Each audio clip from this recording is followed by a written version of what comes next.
Hello, and we are here with another exciting episode of Career Conversations here, actually in Denver, Colorado, as part of a special presentation for MPACE 2023. We're here with Sandy today, who's part of a nonprofit called Think Together, who's going to talk to you a little bit today about working in the space, particularly education space. If you're into a lot of the child development areas or education, I know you're going to be very interested in what she has to say. So welcome, Sandy. Hello, thank you for having me. I'm excited to be here to tell you all about the wonderful nonprofit Think Together. Well, thank you so much. And we have a series of questions that we're going to give for you today. Our audience knows these questions pretty well, and we always begin with the question that's always asked during a interview. If you're a student and you're in the interview process, you're likely going to receive this question in the future. And that question is, so tell me a little bit about yourself. Okay. Well, I'm a first-generation college graduate. I went to UC Irvine and got my bachelor's in African American Studies and Education, and then I graduated with my master's degree in higher education administration from the University of Miami.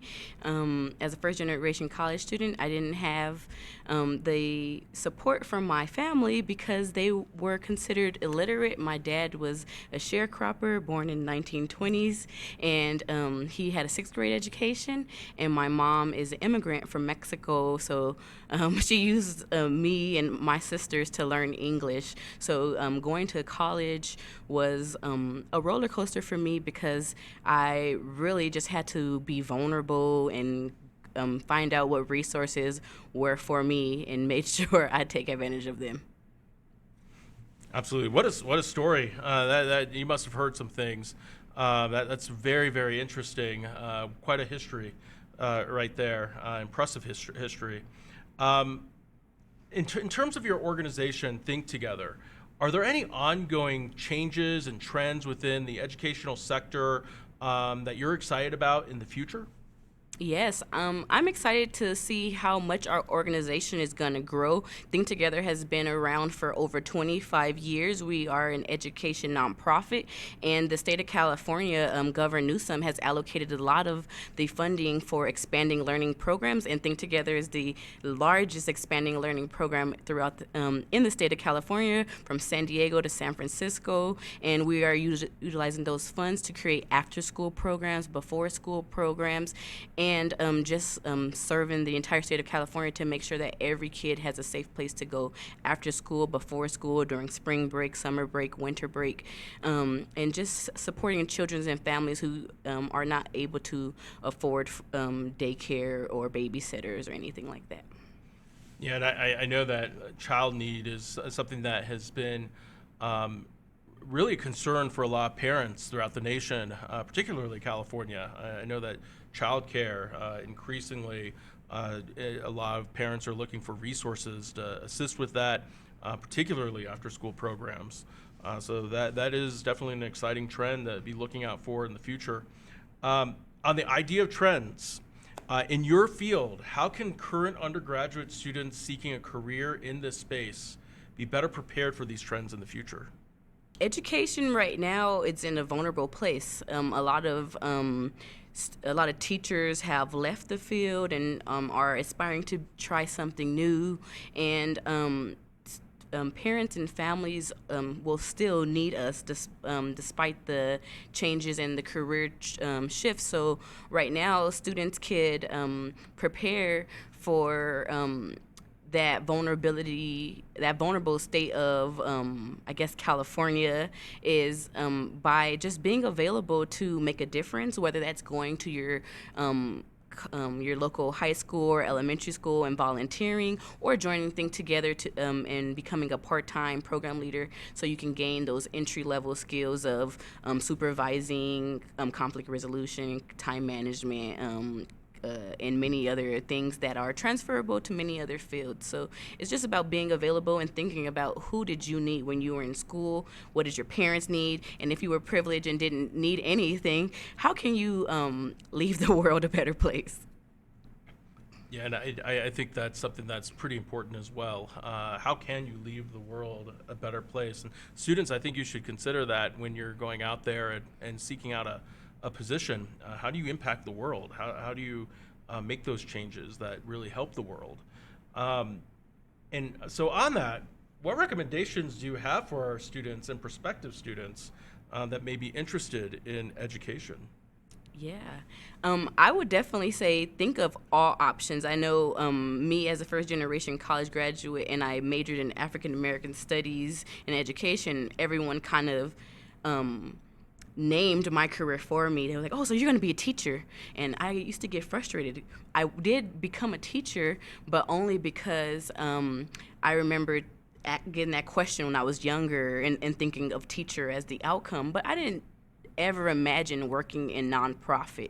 So I would say think about your work experience and to have a job, you need a job or you need some type of work experience. So whether that's internship, volunteering, or having a part-time job, do not limit yourself and explore all options. Look at people on LinkedIn, see their career pathways. Oftentimes people did the opposite of their major because your major doesn't really mean it's going to be your career. Your major is just what you want to learn more about.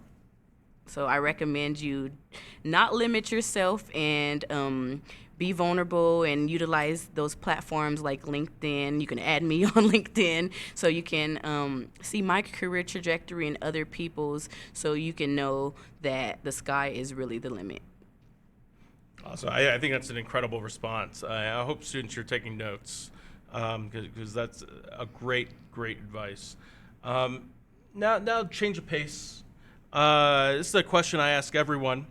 It's well known to people that watch the show that I am no fan of bubblegum ice cream. I just don't get it. If you're gonna eat ice cream, why would you want something that the taste of something you usually chew? It just doesn't make sense to me. And so I ask this of everyone, which is, what's your favorite ice cream flavor? Why is it not bubblegum? I feel attacked. It's not necessarily my favorite, but I do love the chicle bubblegum paleta that you get from La Michoacana. And that's my favorite from Mexico. It's usually blue and with the pink inside. And I like it because I don't really like bubblegum. I actually have TMJ, so I can't chew bubblegum. But, so you won't, come for me later. I'm going to say my other favorite flavor is... what do you call it? Oreo. Oh, that's a good one. That's a really good one. And you're actually the second person ever during the series to mention that bubblegum was their favorite. I personal choice. I don't know. You gotta try La Michoacana's bubblegum. It's in the popsicle fashion. Maybe I will. Maybe I'm being too judgy, just like on the regular bubblegum that's out there. All right, sounds good. So back to Think Together and the education sector. Really an exciting time of growth, I think. It's one in transition. Why is now the time to work in this sector? Yes. Well, like I said, Think Together is growing and changing. We grew tremendously throughout the pandemic. I started a year ago. I'm in my second year as the campus recruiting manager on the talent acquisition team. And oftentimes I like to tell students, you hear that if you work in nonprofit, you have to just do it for the heart because it doesn't pay well. But that is not true at Think Together. We are the highest paying expanded learning program. We pay between $20 and $22 an hour in Southern California and between $24 and $26 an hour in Northern California. And we're constantly thinking about how we can be very equitable to the demographics of students that work for us, as well as how we can be helpful to the children and families. And that's just for the part-time work. We have an abundance of full-time opportunities as well. We have actually created new departments like risk management, organization development, but we also have a productions team, marketing communications, and I would like to also mention that our organization has powered up another nonprofit called the California Schools Talent Collaborative, which is a nonprofit dedicated to staffing on behalf of school districts who do not have a talent acquisition team. We have a wonderful talent acquisition team. I love being a part of it. And even though we're hiring after school instructional providers to work for another school district, which is basically competing against us, it doesn't matter. Our CEO, Randy Bart, is just very intentional of making sure no matter what, students have a safe place to go. So right now we're doing the Talent Collaborative in Santa Ana, but we're also partnering with other school districts to hire their janitorial staff, maintenance, cafeteria workers, teaching assistants, tutors, whatever they need, we're hiring on their behalf. So check that out. I also posted jobs on Handshake so they can see that. Awesome. I think that's an exciting time. And you actually may have just addressed our next question. It's just like, what words of advice do you have in terms of students engaging with the organization itself? Yeah, I would say reach out to someone directly.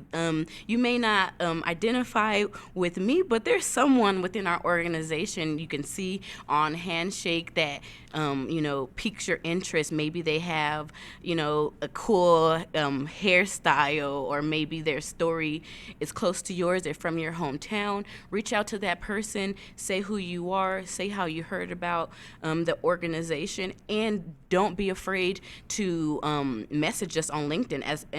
As someone who is on a talent acquisition side of things, we have actually interviewed and hired people who have tagged us on LinkedIn directly. They made an entire speech or message saying, "Dear Think Together, this is why I'm a great candidate." And we love that attention. We love that you are that eager to work for us. So do not be afraid to reach out to someone directly, because closed mouths don't get fed. So we're probably looking for you, and you are looking for us. So how can we meet you if you haven't greeted us yet? And absolutely, and I'm a big believer that connections matter. So I thank you for allowing that opening for our students just to go out there and seek those resources. Listening to you speak, I know that a lot of students will have like that same passion that you're bringing to the space. And if students want to apply for like internships or careers or a lot of those summer part-time programs that you might be running, again, there's a child care crisis, not only in the state of California, but nationally. How can students take that next step? What can they do to sort of apply for those programs? Where should they go next? Yes. So we will have internships available on Handshake, and they will be ready for the summer. We do pay. They will be between $20 and $20 an hour, and the jobs will be hybrid. They're mainly may be remote because it's summer, but we say hybrid because we want you to go to our schools and meet the students and have a site visit so you can see the heart of our organization, which is after school program leader. So I would want you to anticipate those job postings being posted in March, with the interview period being between April, and letting us know whether you got the internship by May. So I'm also hoping to have an intern myself. So, yeah. Well, hey, you heard it here first. Hopefully you receive a lot of UC Merced applications for that internship if you get one. Yes, I hope so. I think that would be great. Well, thank you so much, Sandy, for joining us today on the program. I appreciate your time and your wisdom to our student population. Any closing remarks for our students? Continue to listen to the podcast, utilize your resources, and thank you so much for having me here. Yeah, and thank you so much, Sandy, for joining us. And students, you'll see a pop-up window of other podcasts that you can also listen to, other career conversation episodes that you can also listen to. Feel free to review them as you may. Thank you so much for joining us today, and look forward to seeing you again in the future. Thank you.